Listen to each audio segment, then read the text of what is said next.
Okay, so I have three articles for you today, and all of them equal constitutional crisis. So let us begin with another Columbia student. This is from Reuters. Another Columbia student arrested by U.S. immigration officials. All right. Let me just see if it was updated before I continue. All right. A U.S. judge in Vermont on Monday. A U.S. judge in Vermont on Monday ordered the Trump administration not to deport a Columbia University student and pro Palestinian activist who was arrested upon arriving for an interview for his U.S. citizenship petition. District Judge William Sessions ordered President Donald Trump and other senior officials not to remove Mohsen Madawi from the United States or take him out of the state of Vermont.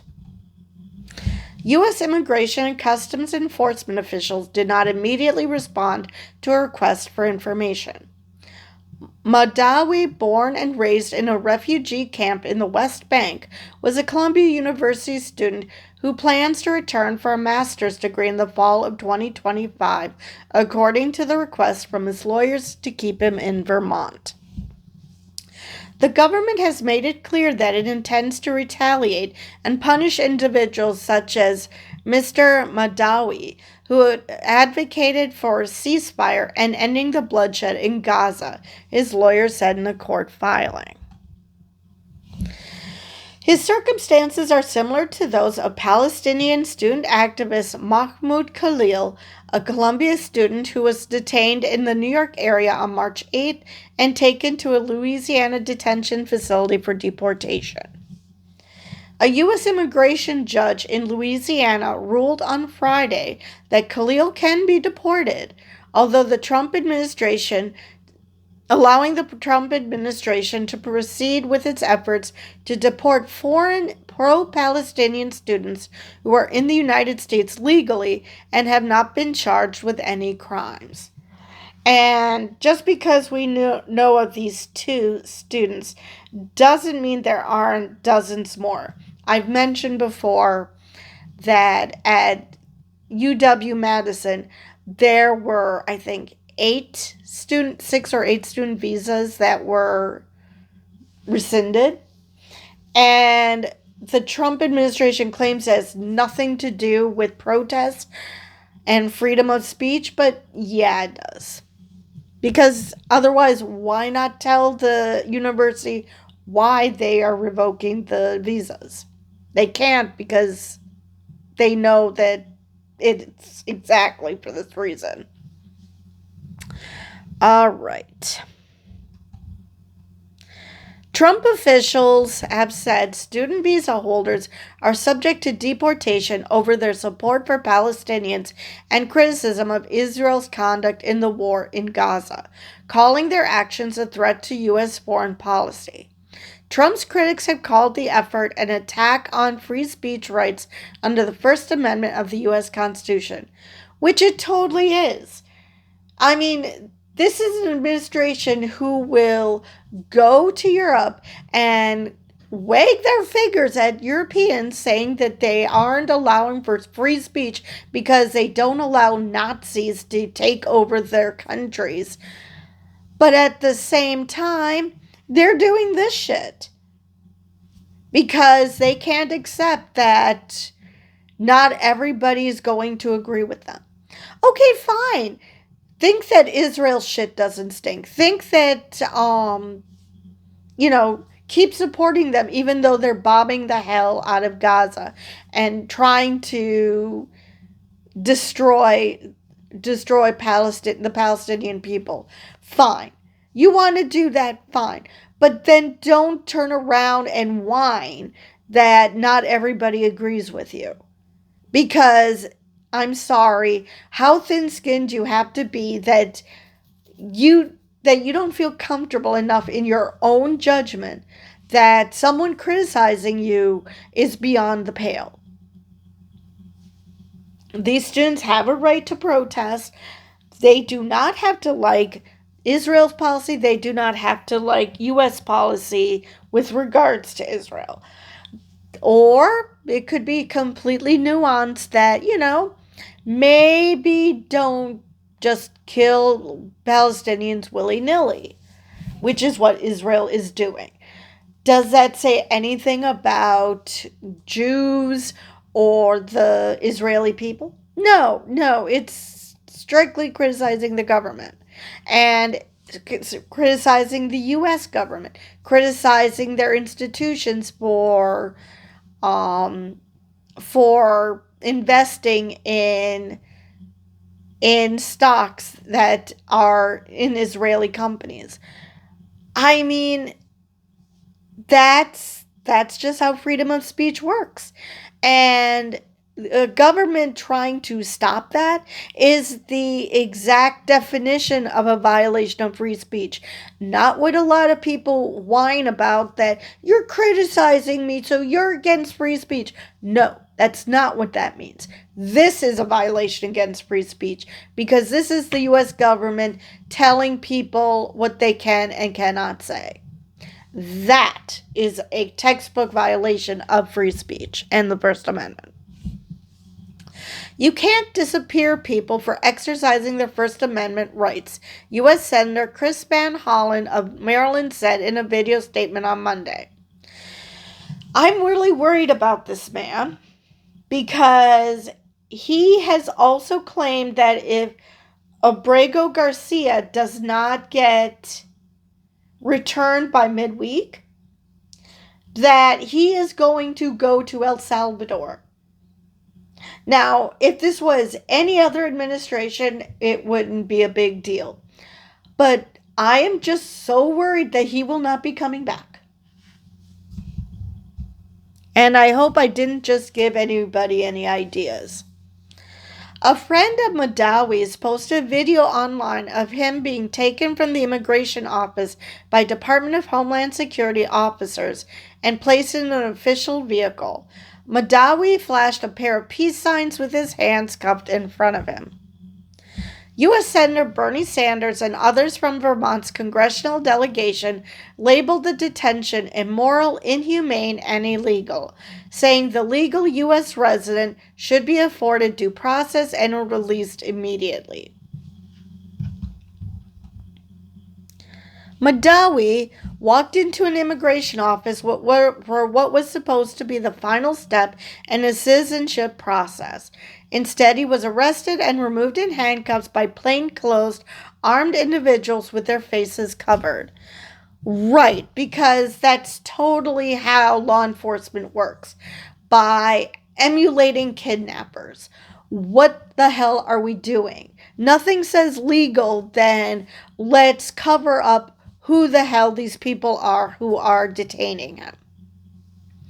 The Trump administration has reinstated other court orders on immigration matters, saying, for example, it does not plan to seek the return of Salvadoran citizen Kilmar Obrego Garcia to the United States after he was mistakenly deported and sent to a prison in El Salvador, which I'm going to get to that article in a moment. But yeah, how can we have a constitution? How can we have laws if our administration, our very government, decides that they get to pick and choose what laws they're going to follow and nobody can stop them? So, yeah, that's great. That's really awesome. But let's get to the aforementioned discussion about Kilmar Obrego Garcia. This is from the AP. El Salvador President Bukele says he won't be releasing a Maryland man back to the U.S. All right. So that's awesome. Let me just make sure that there are no updates. All right. President Donald Trump's top advisors and Nayib Bukele The president of El Salvador said Monday that they have no basis for the small Central American nation to return a Maryland man who was wrongly deported there last month. Bukele called the idea preposterous. I can talk preposterous, even though the U.S. Supreme Court has called on the administration to facilitate Kilmer Obrego Garcia's return. Trump administration officials emphasized that Obrego Garcia, who was sent to a notorious gang prison in El Salvador, was a citizen of that country and that the U.S. has no say in his future. Who the fuck sent him there, you dipshits? And Bukele, who had been a vital partner for the Trump administration in its deportation efforts, said, of course, he would not release him back to the U.S. soil. I mean, how much more do they have to scream that they do not care about this person than what they're doing?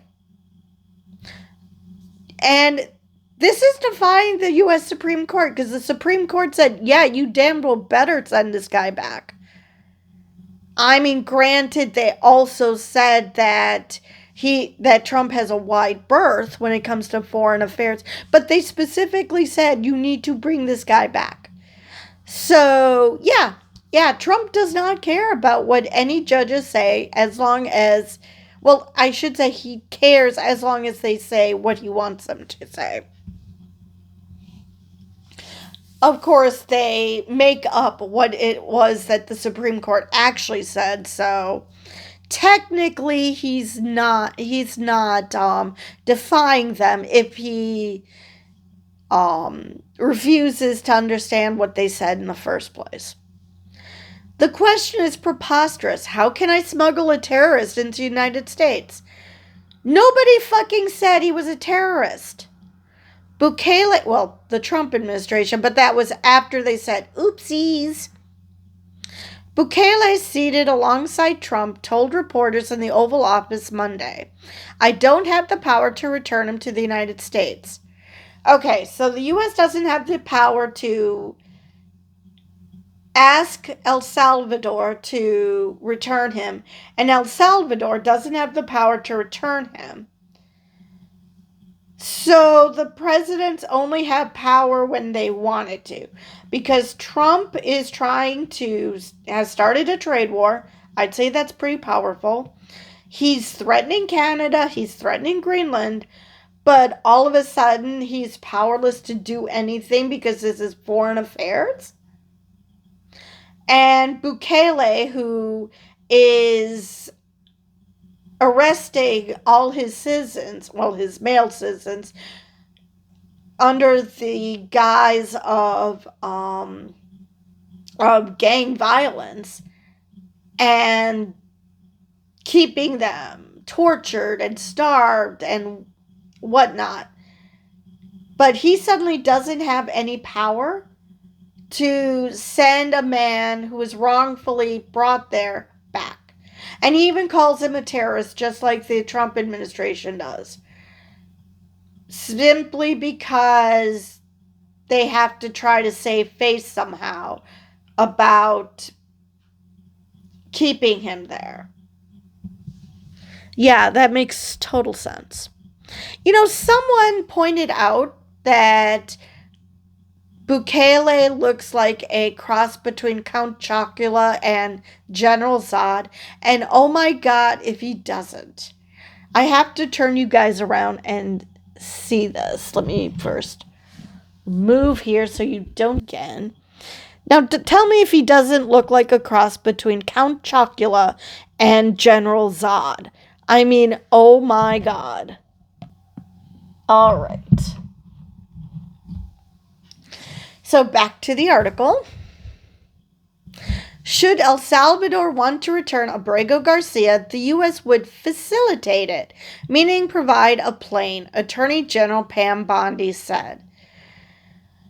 Okay, the fact that you phrased it like that sort of, treats it like Like, you understand that he belongs in the US. He was not supposed to be deported.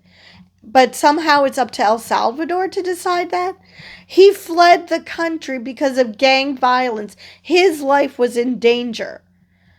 And now we're going to entrust him to the very country who put his life in danger? That makes so much sense.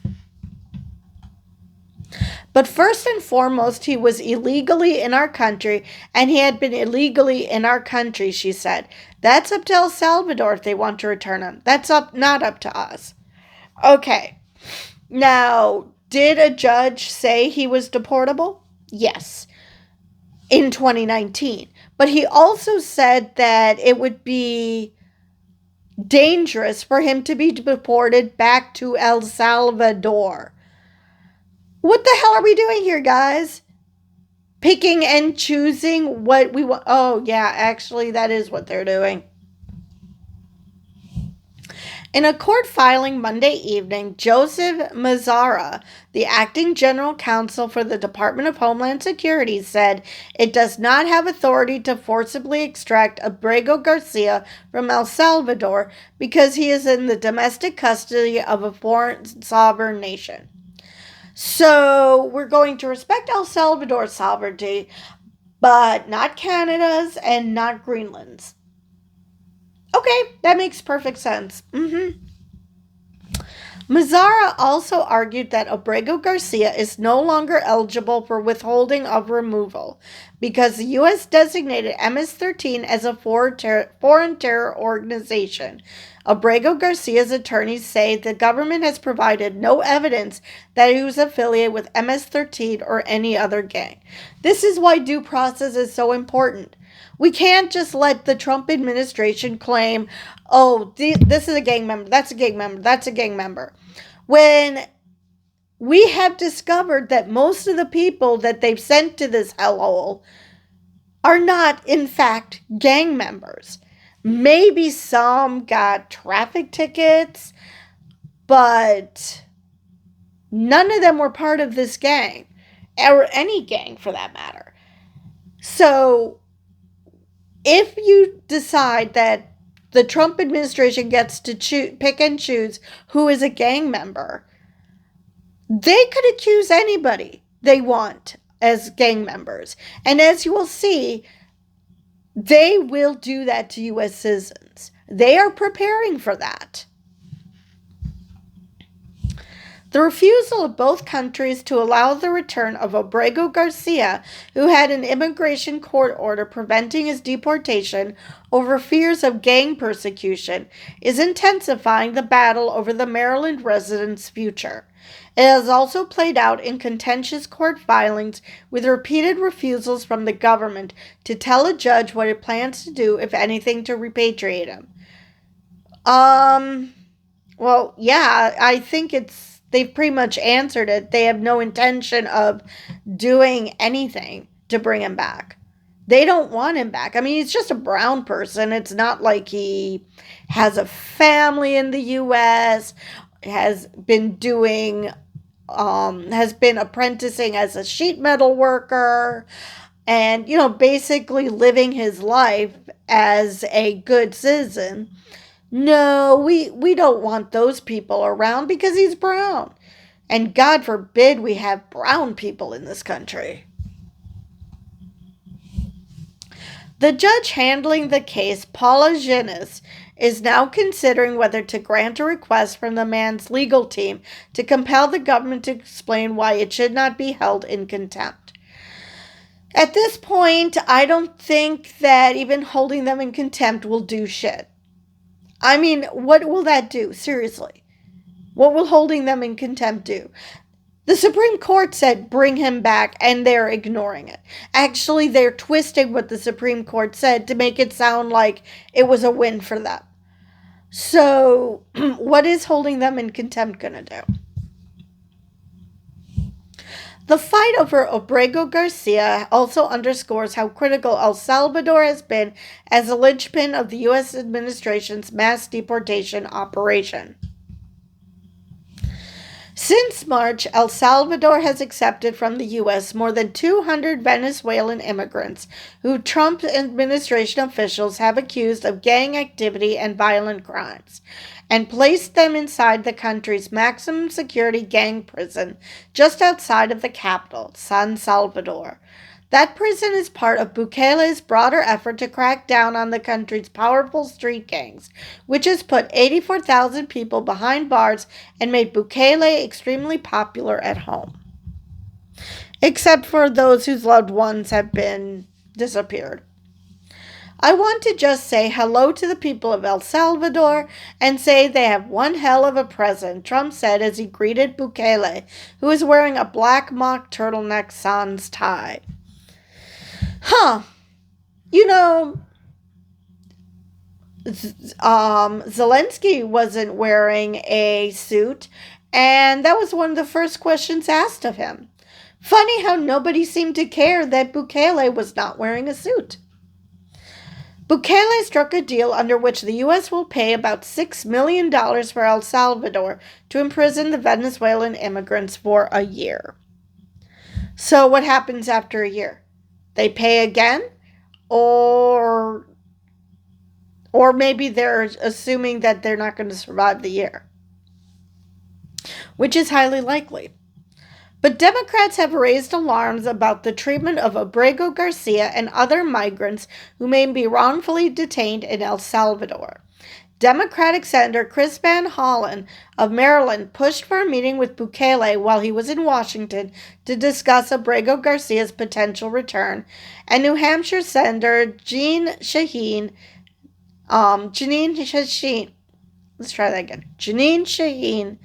the top Democrat on the Senate Foreign Relations Committee, urged the administration to release Obrego Garcia and others with no credible criminal record who were deported to the maximum security prison. Disregarding the rule of law, ignoring unanimous rulings by the Supreme Court, and subjecting individuals to detention and deportation without due process makes us less safe as a country, Shaheen said. Forget that. It doesn't make us a democracy. It not only does it make us a less safe country, it doesn't make us a democracy, and it puts us in a dead straight into a constitutional crisis. Though other judges have ruled against the Trump administration, this month the Supreme Court cleared the way for Trump to use the Alien Enemies Act as an 18th century wartime law to deport the immigrants. The justices did insist that the immigrants get a court hearing before being removed from the U.S. Over the weekend, 10 more people who the administration claims are members of the MS-13 and Tren de Aragua gangs arrived in El Salvador, Secretary of State Marco Rubio said Sunday. Okay. Now, the funny thing is that all other presidents were deporting criminals. This is not something new to Trump. Trump is not the first president to say, maybe we should actually deport criminals who are here as undocumented. This is nothing new. They have to lie about these people in order to deport the people they want to deport. This is not a matter of just deporting the undesirables. Well, unless you're racist, in which case brown people are undesirable as a matter of course. But that's not. But they have to claim to the American people that they're getting rid of the worst, simply because they know that most people actually do possess empathy and wouldn't want innocent people to be sent to a gulag. All right. The president has said openly that he would also favor El Salvador taking custody of American citizens who have committed violent crimes, a view he repeated Monday. We have bad ones too, and I'm all for it because we can do things with the president for less money and have great security, Trump said during the meeting. And we have a huge prison population. It is unclear how lawful U.S. citizens could be deported elsewhere in the world. It is unclear. It's very clear it can't be done. What the fuck? What the fuck AP. What do you mean it's unclear? It's not unclear. It's very clear. It's not legal. Before the press entered the Oval Office, Trump said in a video post on social media by Bukele that he wanted to send homegrowns to be incarcerated in El Salvador, and added that you've got to build 5 more places, suggesting Bukele doesn't have enough prison capacity for all the U.S. citizens that Trump would like to send there. Oh, that's all right. I'm sure once they starve all the people they have in that prison to death, they can just replace them with new ones. What is going on here?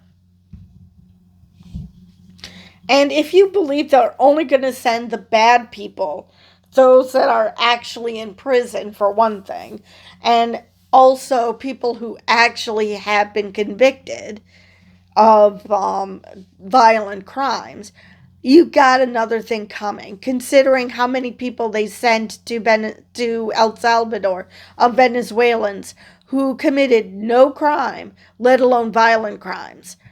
So, do I believe that that's the only people that he would send to this hellhole? No, I don't. Let's see.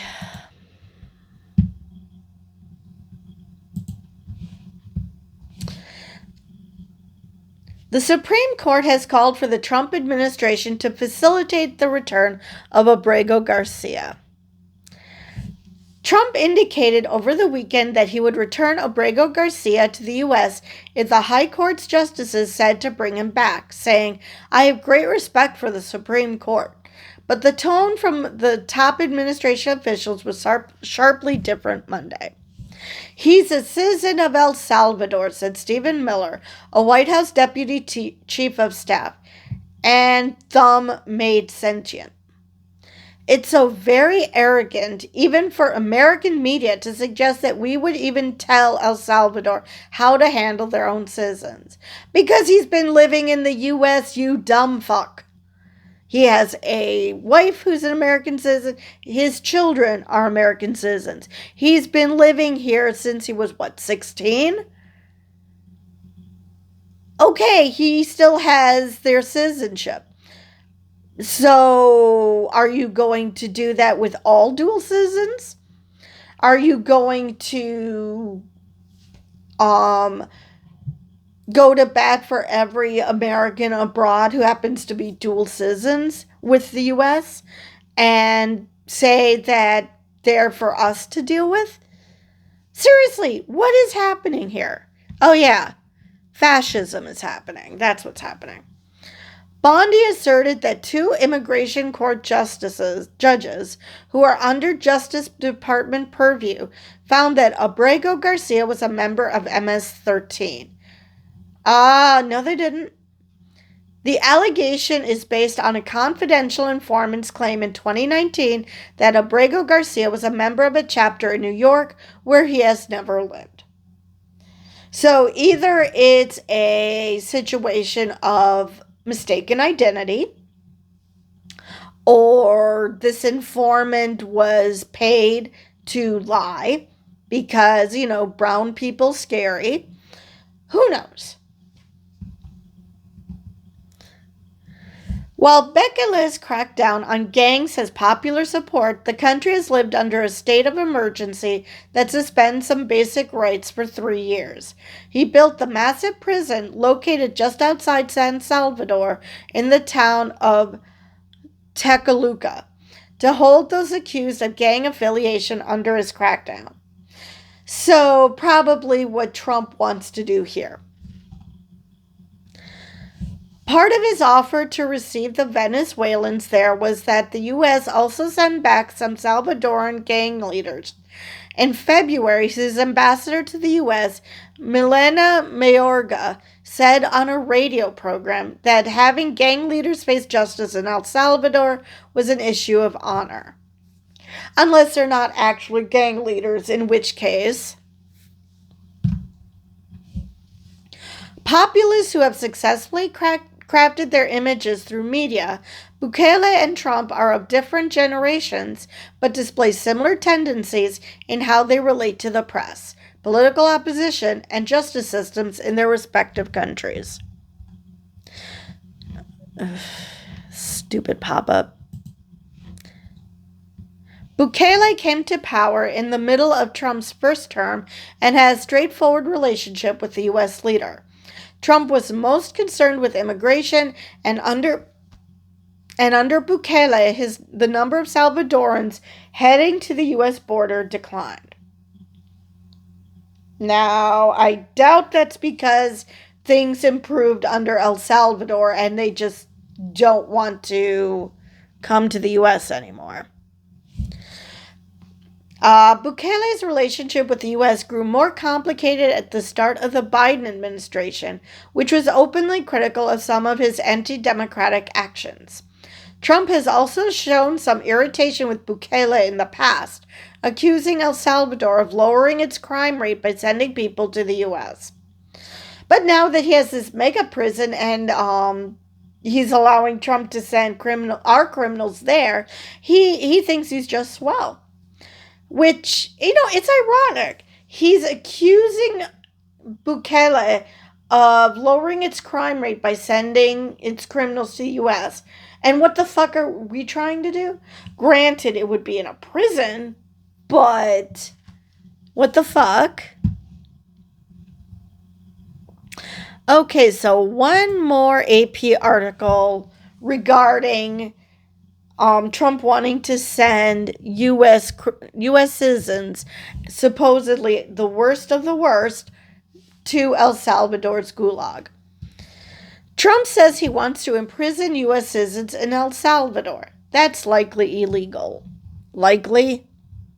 I mean, I understand that lawyers have to be very careful in how they phrase things, but no, it's not likely illegal. It is illegal. President Donald Trump on Monday reiterated that he'd like to send U.S. citizens who commit violent crimes to prison in El Salvador, telling that country's president, Nayib Bukele, that he'd have to build 5 more places to hold the potential new arrivals. Trump's administration has already deported immigrants to El Salvador's notorious mega prison, CCOT, known for its harsh conditions.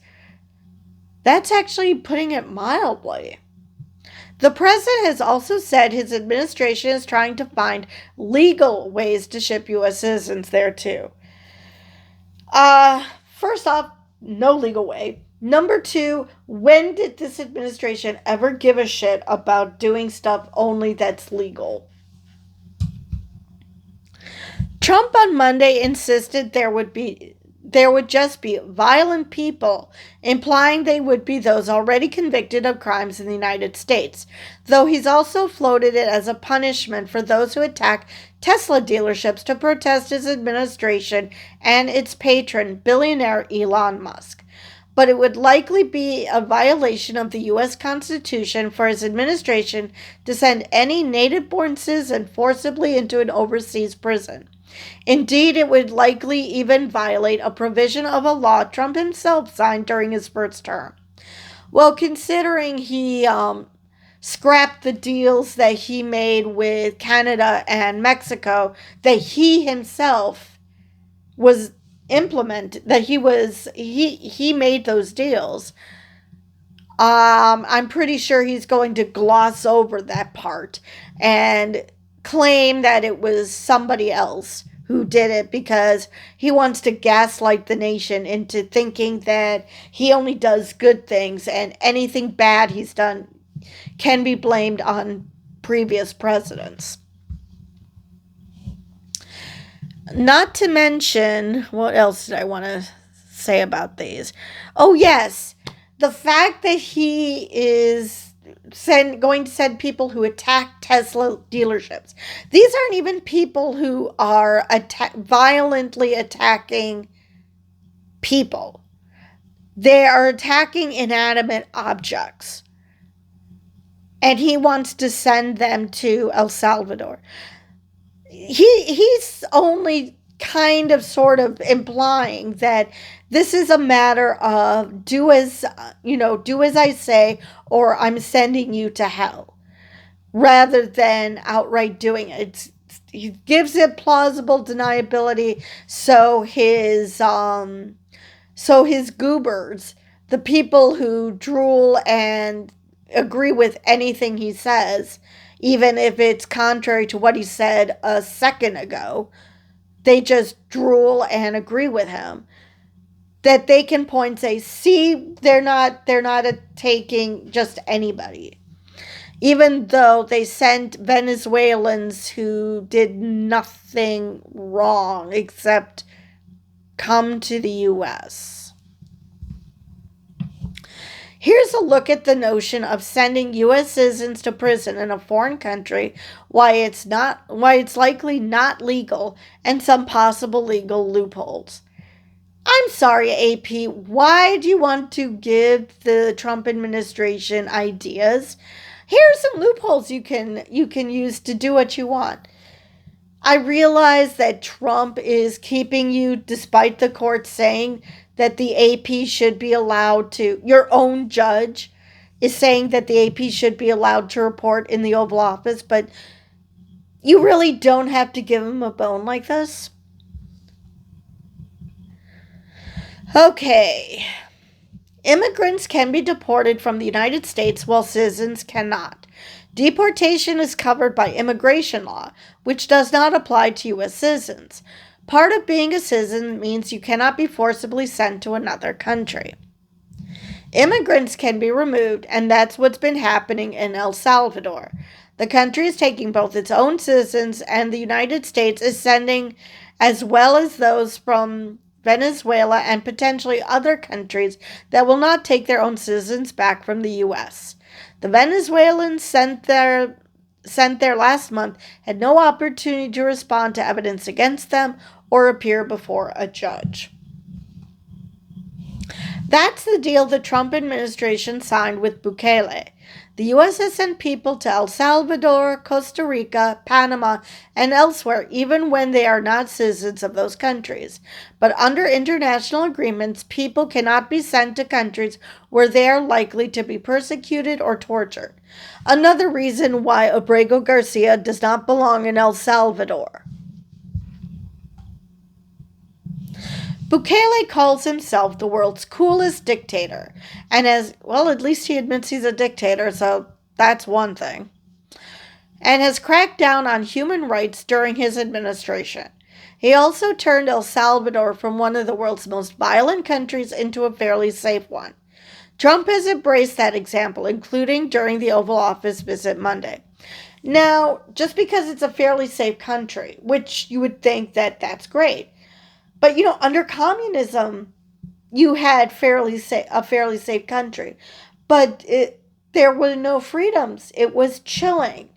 So, yeah, I guess if you want to live under a police state where, you can't do anything without the fear of getting arrested, then, yeah, I guess it's fairly safe if that's the kind of country you want to live in. Sending immigrants from countries like Venezuela to El Salvador sends a message to would-be migrants elsewhere about the risks of trying to make it to or stay in the United States. And it's also a message to the countries, because like in the case of Venezuela, they are allowing deportation flights to continue now, simply because they would rather take their citizens back than have them in this hellhole. And Venezuela has all sorts of issues going on with them. So if they're saying, yeah, you're better off with us, that's saying a lot. There's a second benefit to the administration. People sent to El Salvador are outside the jurisdiction of United States courts because Trump decided that.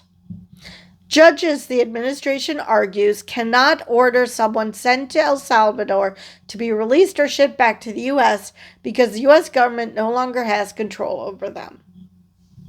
Okay. It's a potential legal loophole that led the Supreme Court Justice Sonia Sotomayor to issue a grim warning in her opinion in a 9-0 U.S. Supreme Court finding that the administration could not fly alleged Venezuelan gang members to El Salvador with no court hearing. even after Trump invoked an 18th century law last used during World War II to claim wartime powers. The implication of the government's position is that not only non-citizens but also United States citizens could be taken off the streets, forced onto planes, and confined to foreign prisons with no opportunity for redress, Sotomayor warned. She was writing to dissent from the majority, taking the case from the federal judge who had initially barred the administration from any deportations and had ordered planes en route to El Salvador turned around, an order the administration apparently ignored. Apparently? They totally did ignore it. And that is scary. Think about it. You don't have due process. The administration just decides you're a violent person and sends you to El Salvador, where you have no recourse. Well, I wouldn't be sent there because I'm a woman and this is a men's only prison. But God only knows if Bukele does do what Trump asks and builds more prisons, he might have female only prisons. I wouldn't put it past him. But the fact remains that they can get people back from El Salvador. I mean, look at in Russia or in Afghanistan. We are getting our citizens back from those countries. Granted, we're probably giving up, who knows what. I didn't look at the articles to see what exactly we've given up to get these people back, but we get our people back. So it's not unheard of. And we're fucking paying Bukele to house these people. So why the fuck can they not give them back? A second case highlights the risks of sending people to El Salvador. The administration admits it sent a Maryland man, Kilmar Obrego Garcia, erroneously to El Salvador, but yet he's still somehow a terrorist. A Salvadoran immigrant, Obrego Garcia, who has not been charged with a crime, had an order against deportation, but was shipped to CICOT anyway. On Monday, Bukele and Trump scoffed at the idea of sending him back, even though the U.S. Supreme Court ordered the administration to facilitate his return. Nothing like this has ever been contemplated in U.S. history, but it seems unlikely. That's to the question. Wait, so they can send U.S. citizens to El Salvador? There are other legal barriers besides the fact that you cannot deport U.S. citizens. The United States does have extradition treaties with several countries where it will send a citizen accused of a crime in that country to face trial there. That appears to be the only existing way a U.S. citizen can be forcibly removed from the country under current law. Again, like the Trump administration gives a rat's ass about law. The Constitution also prohibits cruel and unusual punishment, and one of CICOT's selling points is that conditions there are far harsher than in prisons in the U.S. As noted above, federal courts have no jurisdiction there, and they may deprive people sent there of the constitutional guarantee of due process of law. They may? I think it's pretty obvious they definitely will do that. It is illegal to expatriate U.S. citizens for a crime, wrote Lauren Brooke Eisen of the Brennan Center for Social Justice in New York. She noted that even if the administration tries to transfer federal prisoners there, arguing they're already incarcerated, it could run afoul of the First Step Act that Trump himself championed and signed in 2018. The provision requires that the government try to house federal inmates as close to their homes as possible so their families can visit them, and indeed transfer anyone housed farther than 500 miles from their home to a closer facility. One last loophole. Great. There is one potential loophole that the administration could use to send a small group of citizens to El Salvador. They can try to strip the citizenship of people who earned it after immigrating to the United States. Somehow, I don't think those are the only U.S. citizens they would plan on deporting, but okay.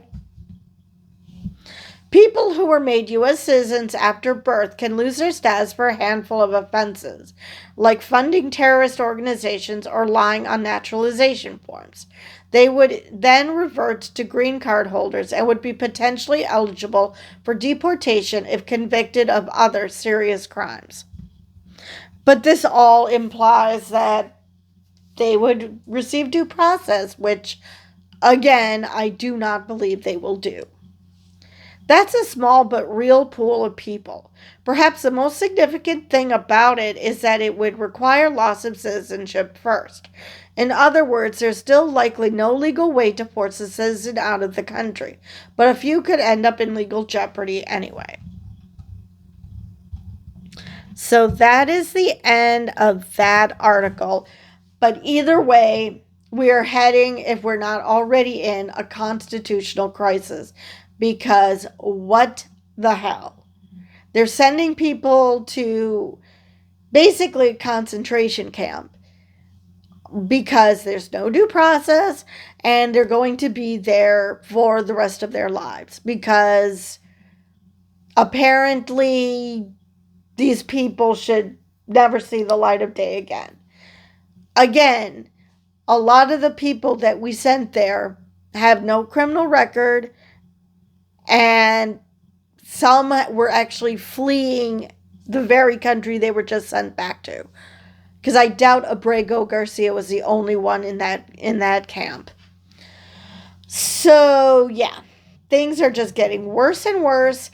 And I didn't even get into any other things like Harvard actually standing up to Trump, and now they're going to have federal funding froze because Trump is a giant man baby because Harvard isn't kowtowing to his demands. This idea of clamping down on anti-Semitism, which I'm sure there is some.